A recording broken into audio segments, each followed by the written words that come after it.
NTR statue, దాని గురించి యాక్చువల్గా ఫస్ట్ మీటింగ్ జరిగింది.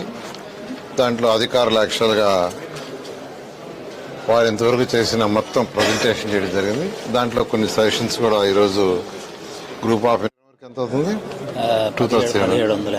1750 వరకు అవుతుంది. యాక్చువల్గా దాంట్లో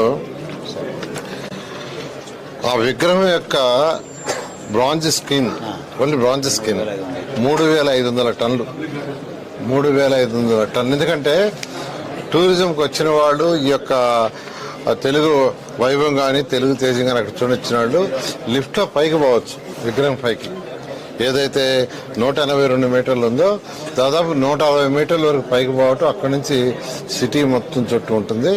అందువల్ల అది 3500 మెట్రిక్ టన్నులు యాక్చువల్గా ఆ యొక్క బ్రాంజ్ స్క్రీన్ అవుతుంది. విగ్రహం 65,000 టన్నులు చెప్పండి. విగ్రహం మొత్తం వెయిట్ తీసుకుంటే అంటే దాంట్లో చేసే ఈ బ్రాంజ్ స్కిన్ ప్లస్ టోటల్ తీసుకుంటే 65,000 టన్నులు వెయిట్. ఓకే.